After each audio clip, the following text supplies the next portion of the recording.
ये question learner characteristics से है और आप सबको पता है, मैंने आपको कोर्स में बताया है कि लर्नर कैरेक्टरिस्टिक्स के जो क्वेश्चंस होते हैं वो कॉमन सेंसिकल होते हैं। यहाँ पे भी बहुत ही कॉमन सेंसिकल इजी क्वेश्चन है। यहाँ पूछ रहा है कि कौन से जो पॉइंट्स हैं वो पॉइंट्स हैं जो कि लर्निंग को लर्नर रिलेटेड है और उसकी लर्निंग की एबिलिटी को इन्फ्लुएंस करते हैं या प्रभावित करते हैं। तो लर्नर से जुड़े हुए पॉइंट्स आपको बताने हैं। देख लेते हैं कौन कौन से पॉइंट्स हैं। लर्नर का एस्पिरेशन या मोटिवेशन कितना है, लर्नर कितना रेडी है और लर्नर की विल पावर कितनी है, लर्नर की पोटेंशियल कितनी है, लर्नर की फिजिकल और मेंटल हेल्थ कैसी है, और बिहेवियर और पर्सनालिटी टीचर की कैसी है ना। तो आप समझ ही गए होंगे कि भाई सारे पॉइंट्स लर्नर के बारे में है, एक ही पॉइंट है जो टीचर के बारे में है, इसलिए ये लर्नर रिलेटेड नहीं कहलाएगा और आंसर हमारा इसका सेकंड हो जाएगा। लेकिन यहाँ आप ध्यान से देखें तो हर एक पॉइंट में शुरुआत में लर्नर लर्नर लर्नर है, लेकिन इन्होंने चालाकी से ऐसा फ्रेम करा है कि यहाँ छोटा सा आखिरी में टीचर आ गया है। तो रीड केयरफुली करना है ऐसे क्वेश्चंस को, ये बहुत सरल होते हैं, स्कोरिंग होते हैं, लेकिन अगर आप रीड ना करें तो गलत भी करके आ सकते हैं। तो यहाँ सेकेंड ऑप्शन होगा, ई वाले ऑप्शन को हम नहीं पिक करेंगे। सो ये क्वेश्चन ध्यान से देखते हैं। टीचिंग एप्टीट्यूड के लर्निंग स्ट्रैटेजी से दिसंबर 2023 से क्वेश्चन आया है। तो यहाँ कह रहा है which of the following is not a benefit of mind mapping. अब यहाँ पे जिनको माइंड मैपिंग पता है, जिन्होंने मेरे से पढ़ा है या कहीं और पढ़ा है, तो उनको ये क्लियरली आ गया होगा, लेकिन माइंड मैपिंग आपको पहले समझना पड़ेगा इस क्वेश्चन को करने से पहले। माइंड मैपिंग का मतलब होता है माइंड को मैप की तरीके से सामने ड्रॉ कर लेना, यानी माइंड में जो आपके विचार हैं उन्हें सीक्वल में अरेंज करके अपने सामने मैप बना लेना, ताकि लंबे समय तक सही ऑर्डर में वो विचार आपके दिमाग में ज्यादा देर तक टिक पाए। जैसे फॉर एग्जांपल, अगर मेरे माइंड में कोई टॉपिक है एआई, है ना, मान लो आजकल एआई ट्रेंड में भी है, मान लो मेरे दिमाग में टॉपिक है आर्टिफिशियल इंटेलिजेंस या एआई, तो मैं क्या कर सकता हूं, बीच में एआई को बॉक्स में बना के यहाँ पे उसके कुछ प्रॉज लिख सकता हूं, इधर जो है तीर लगा के यहाँ इसके कुछ कॉन्स लिख सकता हूँ, यानी अच्छी बातें और बुरी बातें मैं एक डायग्राम के थ्रू ऐसे अरेंज कर सकता हूँ। तो ये डायग्राम क्या है, माइंड मैप है। मेरे माइंड में जो विचार हैं उन्हें मैंने सिस्टमैटिक तरीके से अपने सामने अरेंज कर दिया है, ताकि लंबे समय तक मैं इन विचारों को अपने दिमाग में रख पाऊं और तब प्रोड्यूस कर पाऊं जब मुझे इनकी जरूरत हो। आई होप आपको समझ में आ गया कि क्या मतलब है माइंड मैप का। तो यहाँ कह रहा है कौन से जो पॉइंट्स हैं यहाँ पे वो माइंड मैप के बेनिफिट्स नहीं है, माइंड मैप के जो है लाभ नहीं है।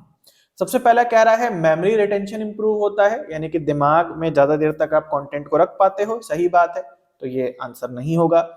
Enhancing creativity and problem solving skills, इससे क्रिएटिविटी बढ़ती है और प्रॉब्लम को आप जल्दी सॉल्व कर लेते हो, सही बात है, ये भी आंसर नहीं होगा, क्योंकि जितनी ज्यादा अरेंज्ड दिमाग में इंफॉर्मेशन होगी उतनी आप उसको अच्छे से यूज करके किसी प्रॉब्लम को सॉल्व कर पाओगे। रिड्यूसिंग स्ट्रेस एंड एंजाइटी, बिल्कुल सही बात है, जब आपके दिमाग में कोई नॉलेज बहुत अच्छे से है तो आपको स्ट्रेस और एंजाइटी नहीं होता। आप देखते ना एग्जाम से पहले कैसे बहुत बच्चे स्ट्रेस और एंजाइटी में आ जाते हैं, उसका कुल इतना कारण है कि पढ़ा तो है और ढेर सारा पढ़ा है और इतना ज्यादा पढ़ लिया है कि दिमाग में वो अरेंज्ड नहीं है प्रॉपरली, ये स्ट्रेस और एंजाइटी का कारण है। तो ये भी सही बात है, इसलिए सही आंसर नहीं होगा। फाइनली बचता है making information more difficult to comprehend, ये जानकारी को समझने में ज्यादा कठिन बना देता है। तो माइंड मैप हमने देखा कि ये जानकारी समझने में आसान बना देता है, कठिन नहीं बना देता, इसलिए ये सही आंसर है, क्योंकि ये एक लाभ नहीं है माइंड मैपिंग का, इसलिए ऑप्शन नंबर 4 सही है।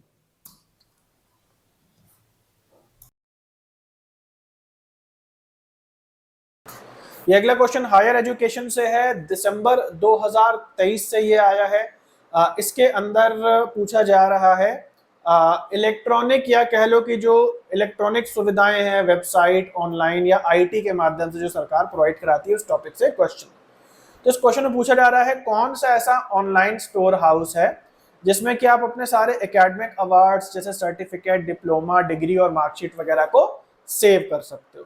स्वयं में सेव कर सकते हो, नेशनल डिजिटल लाइब्रेरी में सेव कर सकते हो, नेशनल एकेडमिक लाइब्रेरी में सेव कर सकते हो, या नेशनल एकेडमिक डिपॉजिटरी में सेव कर सकते हो। तो सही जवाब है NAD NAD, या जिसका फुल फॉर्म है नेशनल एकेडमिक डिपॉजिटरी। हालांकि प्रेजेंट की हम लोग बात करें तो प्रेजेंट में अब जो है हमारा डिजी लॉकर एक ऐप आती है, अब NAD उसके अंदर शिफ्ट हो गया है, अलग से नहीं है, बट फिर भी ये क्वेश्चन आ गया है तो आपको ये याद रहना चाहिए कि जो हमारा डिग्री डिप्लोमा वगैरह है उससे जो जुड़ी हुई ऑनलाइन डिपॉजिटरी है, क्लाउड स्टोरेज है, उसको हम कहते हैं नेशनल एकेडमिक डिपॉजिटरी, इसलिए आंसर यहाँ पे 4th है। तो गाइस ये क्वेश्चन जो है जून 2024 से है और काफी इंटरेस्टिंग क्वेश्चन है और इजी भी है अगर आपने अच्छे से पढ़ा है इस टॉपिक को। तो स्वयं से स्वयं कोर्सेज से ये क्वेश्चन आया है। यहाँ पे पूछ रहा है which of the following are national coordinators appointed for Swayam courses. National coordinator का मतलब है वो सारी संस्थाएं जो कि स्वयं नाम की वेबसाइट पे अपने कोर्सेज को अपलोड करती हैं, या जो स्वयं प्लेटफॉर्म का कंटेंट है इसे बनाने में जो संस्थाएं, जो एजुकेशनल इंस्टीट्यूशंस मदद करते हैं, इन सबको हम कहते हैं नेशनल कोऑर्डिनेटर्स। तो यहाँ पे 4-5 ऑप्शन दिए हैं, जैसे IME, NPTEL, NIOS, BITE and CEC। इसमें से कौन से कोऑर्डिनेटर्स हैं ये आपको पिक करना है। तो अगर आपने अच्छे से पढ़ा इस टॉपिक को तो आपने क्लियरली रट लिया होगा कि कौन कौन कोऑर्डिनेटर्स हैं। इसमें IIMs भी आते हैं, UGC भी इसमें आता है और भी बहुत सारी संस्थाएं आती हैं। केवल एक संस्था जो इसमें लिखी है वो नहीं आती है और वो है हमारी block institute of teacher education. तो ये इसके अंदर नहीं आता है, बाकी जितने भी लिखे हैं वो सारे के सारे स्वयं के कोऑर्डिनेटर्स हैं। इसका मतलब A, B, C और E यानी 4th ऑप्शन करेक्ट है। ये क्वेश्चन ध्यान से देखिए, अगस्त 2024 में क्वेश्चन आया है टीचिंग सपोर्ट सिस्टम से। यहाँ आपको कुछ पॉइंट्स दिए हैं, A से E तक के आपको पॉइंट्स दिए गए हैं और यहाँ पूछ रहा है कि इनमें से कौन से पॉइंट्स जो हैं वो ट्रेडिशनल टीचिंग मेथड से एसोसिएटेड हैं। तो एक एक करके पॉइंट्स को देखते हैं और समझते हैं। तो जिनको नहीं पता है, जो हमारा टीचिंग सपोर्ट सिस्टम है वो 2 प्रकार का होता है। ट्रेडिशनल जिसमें टीचर सेंटर्ड ज्यादा होता है, और फिर एक होता है मॉडर्न एंड ICT बेस्ड जिसमें टेक्नोलॉजी ज्यादा होती है, या फिर नए टाइप के मेथड्स होते हैं, स्टूडेंट सेंट्रिक मेथड्स होते हैं। तो यहाँ पे सबसे पहला A पॉइंट दिया है, teacher is responsible to control the class and teach with the usages of black board. कि टीचर जो है यहाँ पे ब्लैक बोर्ड के माध्यम से, चौक के माध्यम से बच्चों को पढ़ाता है। B पॉइंट है, it is known as back to basic system. तो इसका एक दूसरा नाम है बैक टू बेसिक्स। बेसिक्स मतलब फंडामेंटल, जो पहले से बुनियाद होती है उस पर काम करना। फिर है student carries the responsibilities to use self learning tools. और यहाँ कह रहा है C पॉइंट की स्टूडेंट्स की अपनी जिम्मेदारी है कि वो सेल्फ लर्निंग, खुद से खुद को सिखाने वाले ऐसे टूल्स को यूज करें। D कह रहा है virtual labs are used as one of the teaching tools. तो वर्चुअल लैब्स यूज होती हैं। वर्चुअल का मतलब ये हो गया कि जहां प्रोजेक्टर लगा है ना, कंप्यूटर सिमुलेटेड एनवायरनमेंट है, तो वो वर्चुअल हो गया। और E कह रहा है चार्ट्स होते हैं, मैप होते हैं, टेक्स्ट बुक्स होती हैं, ये सब प्राइमरी सोर्सेज होती हैं। हैंडआउट्स मतलब प्रिंट आउट वगैरह होते हैं जो कि टीचर यूज करता है। अब बहुत सिंपल है पता लगाना कि कौन सा ट्रेडिशनल है और कौन सा ICT बेस्ड या मॉडर्न टेक्निक क्या है। आपकी जिस प्रकार से स्कूलिंग हुई है, या आज भी अगर आप मान लीजिए ग्रेजुएशन या पोस्ट ग्रेजुएशन में हैं, तो जिस हिसाब से आपकी स्कूलिंग हो रही है, खासकर अगर आप आर्ट्स या कॉमर्स के स्टूडेंट हैं, तो आपको जो जो रिलेटेबल लग रहा है अपनी क्लास से वो सारे के सारे ट्रेडिशनल मेथड हैं। देखा जाए तो हम लोगों ने कभी भी, खासकर जो आर्ट्स के फील्ड के हैं, उन लोगों ने कभी भी मॉडर्न जो टीचिंग एड्स हैं, टीचिंग सपोर्ट सिस्टम है, वो नहीं देखा होगा। क्योंकि जो भी प्रोफेशनल इंस्टीट्यूट्स होते हैं, खासकर प्राइवेट, जनरली वहां पे देखा जाता है कि वर्चुअल लैब्स और चीजें यूज होती हैं। एनीवेज, तो देखें तो अगर हाँ भाई टीचर जो है ब्लैक बोर्ड पे हमें पढ़ा चुका है, सही जवाब है। बैक टू बेसिक्स पे भी बाद में आते हैं।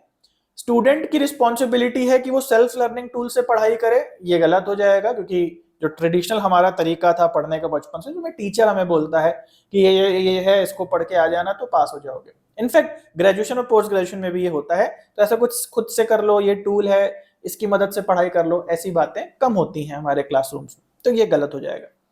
उसके बाद वर्चुअल लैब्स पढ़ते ही ये नहीं होगा। उसके बाद E पॉइंट आ गया, चार्ट यूज करते हैं हम लोग, मैप्स यूज करते हैं। बुक्स का तो बहुत ही ज्यादा जोर देते हैं, बच्चे मुझसे भी पूछते हैं सर कोई बेस्ट बुक बताइए ये सब्जेक्ट की। तो मैं कहता हूं भाई आजकल जो है ऑडियो विजुअल से लर्निंग अच्छी होती है और बुक से आप मैथ्स और बहुत सारी प्रैक्टिकल चीजें नहीं सीख सकते हैं। लेकिन जो हमारी आदत पड़ी है, जो हमें जैसे हमारी स्कूलिंग हुई है कि बुक ही बोला जाता है, नई क्लास में जाते हैं तो हमें लिस्ट दी जाती है ये बुक खरीद लेना, तो यही सब चार्ट मैप बुक और प्रिंट आउट है ना, तो ये भी हमारा ट्रेडिशनल हो जाएगा। बाकी बच्चा भी वो आप मेकआउट कर लेंगे कि हाँ भाई जो है बैक टू बेसिक्स का वही मतलब हो गया कि जो पहले की चीज है फाउंडेशन है उसको प्रिपेयर करो। तो ए बी और सी यानी फोर्थ ऑप्शन हमारा करेक्ट हो जाएगा। ये क्वेश्चन ध्यान से देखिए, अगेन वेरिएबल से है 2025 से, रिसर्च एप्टीट्यूड से। द आउटकम और effect variables are called. Outcome जो होता है किसी एक्सपेरिमेंटल रिसर्च में, या प्रभाव, जैसे मैंने आप लोगों को बताया है कि जब हम कोई एक्सपेरिमेंट करते हैं तो दो चीजें हैं, कारण और कारण से पड़ता है प्रभाव। यानी कि कॉज को आप इनपुट भी बोल सकते हो, कारण को आप इनपुट बोल सकते हो, इफेक्ट जो उसका निकल के आया उसे आउटपुट भी बोल सकते हो। तो इसकी बात यहाँ पे कर रहा है कि आउटपुट या जो आउटकम वेरिएबल है या जो प्रभाव है वो किस वेरिएबल से दर्शाया जाता है। तो अगर आप लोगों ने मेरे से पढ़ा है तो बहुत आसान है। तो ये जो वाला पार्ट है इसे हम कहते हैं आईवी या इंडिपेंडेंट वेरिएबल, और ये पार्ट है इसे हम कहते हैं डिपेंडेंट वेरिएबल। तो सही जवाब हो जाएगा फोर्थ यानी कि डिपेंडेंट वेरिएबल।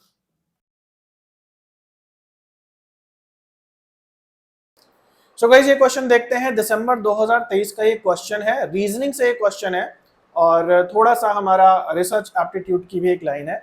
सबसे पहले स्टेटमेंट 1 कह रहा है process of deduction involves drawing generalizable inferences out of observation. इसका मतलब कह रहा है कि जो डिडक्शन का प्रोसेस होता है उसमें हम क्या करते हैं, इन्फ्रेंसेस निकालते हैं, कंक्लूजन निकालते हैं। किससे कंक्लूजन निकालते हैं? ऑब्जर्वेशन से। हम कोई बहुत सारी चीजों को ऑब्जर्व करते हैं और इस ऑब्जर्व करने पे उन चीजों को जो एक आउटकम, जो एक इन्फ्रेंस, जो एक कंक्लूजन निकल के आता है, ये पूरा प्रोसेस डिडक्शन का होता है।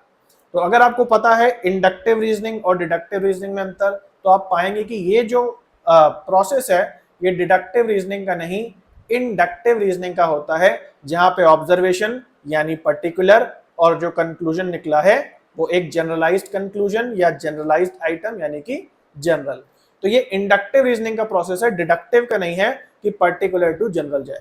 डिडक्टिव रीजनिंग उल्टी होती है, deductive reasoning general to particular जाती है। यानी कि अगर रिसर्च में अप्लाई करें तो एक जनरलाइज्ड हाइपोथेसिस हम बनाते हैं एंड पर्टिकुलर या ऑब्जर्वेशंस की बात करें तो उस हाइपोथेसिस की टेस्टिंग करते हैं। तो हाइपोथेसिस बनाना जनरलाइज्ड स्टेटमेंट, हाइपोथेसिस की टेस्टिंग करना उस ऑब्जर्वेशंस यानी कि एक पर्टिकुलर जगह पे टेस्टिंग करना। तो ये एक्चुअली डिडक्टिव रीजनिंग का प्रोसेस है रिसर्च के अंदर, जो कि ठीक उल्टा मतलब है इसका। तो इसलिए यहाँ पे स्टेटमेंट 1 गलत हो जाएगा। स्टेटमेंट 2 को देखते हैं, positivism advocates the application of the methods of natural sciences to the study of social reality. कह रहा है पॉजिटिविज्म किसको सपोर्ट करता है? नेचुरल साइंस को सपोर्ट करता है। किसको स्टडी करने के लिए? सोसाइटी को, सोशल रियलिटी को स्टडी करने के लिए नेचुरल साइंसेस का यूज करता है। अब ये क्वेश्चन है पॉजिटिविज्म और पोस्ट पॉजिटिविज्म से। तो मैंने आपको ऑलरेडी पढ़ाया है positivism and post positivism, paid classes में भी लेक्चर है और जो फ्री जो प्लेलिस्ट बनी हुई है यूट्यूब पे उस पे भी आपको ये चीज मिलती है। तो मैंने उसमें आपको बताया है कि पॉजिटिविज्म जो है वो क्वांटिटेटिव होता है, क्वांटिटी पे काम करता है, और इस प्रकार की साइंस को हम लोग बोलते हैं नेचुरल साइंस। जबकि पोस्ट पॉजिटिविज्म काम करता है क्वालिटी के आधार पे, यानी कि ह्यूमन बिहेवियर और जो सोशल स्ट्रक्चर है उस पे काम करता है, और इस प्रकार की साइंस को हम कहते हैं सोशल साइंस। तो जो पॉजिटिविज्म है वो हमेशा किसको एडवोकेट करेगा? नेचुरल साइंस को एडवोकेट करेगा, और पोस्ट पॉजिटिविज्म हमेशा सोशल साइंस को एडवोकेट करेगा।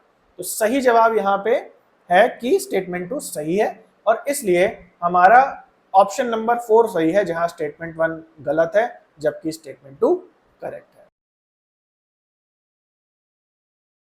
क्वेश्चन ध्यान से देखिए, सितंबर 2024 का ये क्वेश्चन है और इस क्वेश्चन में पूछा जा रहा है identify the main pre occupations of qualitative research. एक तरीके से क्वालिटेटिव रिसर्च की विशेषताएं पूछी जा रही हैं। मैंने आपको ऑलरेडी पढ़ाया है क्वालिटेटिव और क्वांटिटेटिव की विशेषताएं इनफैक्ट कई सालों से मैंने आपको पढ़ाया हुआ है और आज तक ये बहुत ज्यादा रिलेवेंट है। अगर आप कोई भी बुक वगैरह रेफर कर रहे हैं तो मैं ये 90% गारंटी से कह सकता हूं कि उसमें आज तक क्वालिटेटिव और क्वांटिटेटिव को बहुत प्रॉपरली कभी दिखाया ही नहीं गया होगा। हालांकि 3-4 पॉइंट्स हैं, अगर आप वो रट लेते हैं तो ऐसे क्वेश्चंस आप कर लेते हैं। तो 2024 में बहुत सारे क्वेश्चंस जो हैं इस सेम पैटर्न पे आए हैं। तो यहाँ पे आपको क्वालिटेटिव रिसर्च की विशेषता जो है निकालनी है। तो यहाँ पे अगर हम देखें तो यहाँ लिखा है एम्फेसिस ऑन प्रोसेस, की प्रोसेस पे जोर देता है। फिर emphasis on generalization, emphasis on context and emphasis on description. तो यहाँ पे ध्यान से समझ लीजिए, जो जनरलाइजेशन शब्द है वो क्वालिटेटिव से नहीं जुड़ा है, ये क्वांटिटेटिव से जुड़ा है। जबकि क्वालिटेटिव रिसर्च जो है ये जनरलाइजेशन पे काम ना करके रियल लाइफ सिचुएशन या जो गिवन कॉन्टेक्स्ट है उसने काम करती है। तो अगर आपने पढ़ा होगा मेरे से तो आपको समझ में आ रहा होगा मैं क्या कह रहा हूं, क्योंकि 4-5 शब्द हैं वो अगर आप समझ जाते हैं क्वालिटेटिव से क्या जुड़े हैं, क्वांटिटेटिव से क्या जुड़े हैं, तो आपके लिए ये क्वेश्चन बहुत ज्यादा इजी हो जाता है। अगेन ये प्रोसेस से जुड़ा हुआ है और जो हमारी क्वांटिटेटिव रिसर्च होती है वो कंट्रोल्ड सेटिंग से जुड़ी होती है, यानी लैब में क्वांटिटेटिव रिसर्च होती है, जबकि जो क्वालिटेटिव रिसर्च है या जो क्वालिटेटिव रिसर्चर्स जो काम करते हैं वो एक्चुअली प्रोसेस से जुड़ा होता है, कॉन्टेक्स्ट से जुड़ा होता है और किसी चीज को इंटरप्रेट करने या डिस्क्राइब करने से या डिस्क्रिप्शन से जुड़ा हुआ होता है। तो यहाँ पे बी ऑप्शन केवल गलत होगा, ए सी डी सही हो जाएंगे, यानी फोर्थ ऑप्शन करेक्ट है। तो ये क्वेश्चन ध्यान से देखिए, अगस्त 2024 का क्वेश्चन है और प्लेजरिज्म एक्ट जो 2018 का है हमारा यूजीसी का प्लेजरिज्म रेगुलेशन, उससे ये क्वेश्चन है। तो एक निश्चित डॉक्यूमेंट है जो कि मैं आप सबसे शेयर कर दूंगा, या आप ऑनलाइन भी सर्च कर सकते हैं। यूजीसी के 2018 के जो अधिनियम है प्लेजरिज्म के, उसके सबसे आखिरी पेज में बहुत ही इंपॉर्टेंट इंफॉर्मेशन दी हैं, अलग अलग लेवल के प्लेजरिज्म बताए गए हैं। तो उन अलग अलग लेवल में अलग अलग काम है, किसी का ज्यादा कंटेंट जो है मैच करता है बाहर किसी के काम से, है ना, कितना प्रतिशत आपका काम जो है आपने कॉपी मारा है किसी से, उसके आधार पे प्लेजरिज्म का लेवल डिसाइड होता है। अगर लेवल कम है तो सजा कम मिलेगी, लेवल ज्यादा है तो सजा ज्यादा मिलेगी, इस पे बेस्ड जो है क्वेश्चंस आने लगे। तो यहाँ पे पूछ रहा है according to University Grant Commission regulation 2018 regarding plagiarism, if how many of the following percentage of similarity is found in the dissertation, a student will have to submit a revised dissertation within 6 months। कह रहा है कि इस अधिनियम के तहत कितने प्रतिशत अगर सिमिलैरिटी पाई जाती है आपके डिसर्टेशन में किसी दूसरे के काम से, तो फिर आपको 6 महीने के अंदर अंदर एक दूसरा डिसर्टेशन सबमिट करने को बोला जाएगा। तो ये जो सजा है, एक तरीके से आपने डिसर्टेशन दिया, उसको चेक किया गया, ये पाया गया कि नहीं भाई आपका जो काम है वो सर्टेन परसेंटेज काम जो है, कुछ प्रतिशत काम जो है वो बाहर के किसी काम से मेल खाता है, तो यहाँ पे बोला जाएगा कि भाई आपका ये जेन्युइन काम नहीं हुआ और आपको बोला गया कि भाई अब 6 महीने के अंदर आप कुछ नया लिख करके दो, ये हम इसको रिजेक्ट कर देंगे। तो ये पूछा जा रहा है कि कितने प्रतिशत सिमिलैरिटी आपके दूसरे के काम से होती है तब आपको ये जो है सजा मिलती है। तो यहाँ पे देख लेते हैं, सही जवाब है यहाँ पे लेवल 1, है ना। तो जैसे मैंने बोला कि बहुत बड़ी सजा नहीं है, बस ये बोला गया कि नहीं भाई आपका थोड़ा कॉपी कंटेंट लग रहा है, इसको आप रहने दीजिए, आप कुछ नया लिख करके लाइए, है ना। तो दोबारा चांस दे दिया कि 6 महीने के अंदर। जैसे जैसे लेवल बढ़ता जाता है वैसे वैसे सजा बहुत ज्यादा होती जाती है। अगर बहुत ज्यादा सिमिलैरिटी अगर आपकी हो जाती है तो आपका पीएचडी का को डिस्क्वालीफाई कर दिया जाता है। तो फिलहाल ये जो आता है हमारा लेवल 1 में आता है, और लेवल 1 की जो ये जो सजा है ये तब मिलती है जब आपका काम 1 से लेके 40% तक सिमिलर दिखता है किसी के दूसरे के काम से। तो यहाँ पे 1 से लेके 40 के बीच प्रतिशत का जो भी ऑप्शन होगा उसको आप मार्क कर देंगे, तो यहाँ पे हमारा आ जाएगा 13%। तो कुछ आंकड़े हैं, हर लेवल के अलग अलग परसेंटेज हैं, वो आप याद कर लेंगे, इस प्रकार के क्वेश्चंस आपके अच्छे से बन जाएंगे। ये क्वेश्चन रिसर्च एप्टीट्यूड से है, क्वांटिटेटिव एंड क्वालिटेटिव रिसर्च से, दिसंबर 2023 का क्वेश्चन है, देख लेते हैं इसको।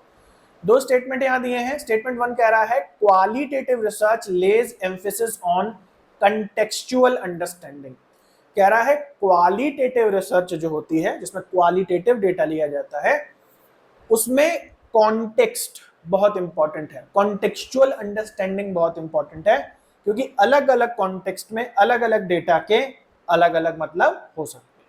अगर शॉर्ट में बोले तो क्वालिटेटिव रिसर्च कह रहा है कॉन्टेक्स्ट सेंसिटिव होती है, जो कि सही बात है, क्योंकि क्वालिटेटिव डेटा जो होता है हमारा वो फिक्स्ड नहीं होता है ना, वो अलग बातें होती हैं, टेक्स्ट होता है, वो अलग अलग हालातों में अलग अलग मीनिंग देंगे।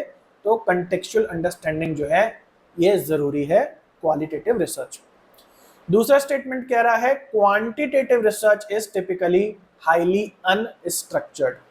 क्वांटिटेटिव रिसर्च जिसमें नंबर्स, जिसमें क्वांटिटेटिव डेटा लिया जाता है, कह रहा है वो अनस्ट्रक्चर्ड होती है। तो ये बात गलत है, क्योंकि क्वांटिटेटिव रिसर्च में नंबर्स लिए जाते हैं और नंबर्स हाईली फिक्स्ड फॉर्म के होते हैं, इसलिए इन रिसर्च को हम लोग बोलते हैं स्ट्रक्चर्ड रिसर्च। जो क्वालिटेटिव रिसर्च होती है ये अनस्ट्रक्चर्ड होती है, ये नहीं होती है, इसलिए सेकंड स्टेटमेंट रॉन्ग हो जाएगा और इसलिए थर्ड ऑप्शन हमारा सही है। स्टेटमेंट 1 करेक्ट है, जबकि स्टेटमेंट 2 करेक्ट नहीं है। सो गाइज आई होप आप लोगों को वीडियो पसंद आया होगा, काफी सारे क्वेश्चंस और जो कंसेप्ट्स है वो आपके क्लियर हुए होंगे इस वीडियो से। तो जैसे मैंने आपको वीडियो के शुरुआत में बताया कि भाई हमारा जो फुल कोर्स है वो अवेलेबल है हमारी पेड ऐप और वेबसाइट पे। यहाँ पे आपको क्वेश्चंस भी मिलते हैं, उसी जगह पे लेक्चर्स भी मिलते हैं, साथ में ही अगर आप चीज़ों को देखते हुए चलते हैं तो आपका रिविजन काफ़ी अच्छे तरीके से होता है, सब कुछ एक पेज पे आपको मिलता है। इसमें 20 से ज़्यादा लेक्चर्स फ्री हैं, तो वो डेमो के रूप में आप देख सकते हैं। इसके अलावा अगर आप एग्जाम से पहले क्वेश्चंस की प्रैक्टिस करना चाहते हैं, अलग अलग सेक्शन के क्वेश्चंस बार बार लगाना चाहते हैं, अलग अलग ईयर से मिक्स्ड होकर के क्वेश्चंस लगाना चाहते हैं या बिल्कुल ईयर वाइज अलग लगाना चाहते हैं, तो वो भी आपको यहाँ पे मिलेंगे, जहाँ पे 100 से ज़्यादा क्वेश्चंस डेमो के रूप में दिए हैं। क्या काम करता है, कैसे काम करता है, अच्छे से समझ लें, उसके बाद ही पेमेंट करें। और कुछ भी आपको यदि पूछना है तो ये जो नंबर है इस पर चैट जरूर से कर दें, ताकि जो भी वीडियो ट्यूटोरियल है या जो भी गाइडेंस है वो आपको मैसेज और वीडियो और ऑडियो के माध्यम से प्रोवाइड की जा सके। ठीक है, तो चलो गाइस अभी के लिए इतना था, मिलते हैं अगले वीडियो में, तब तक के लिए सभी को बाय और टेक केयर।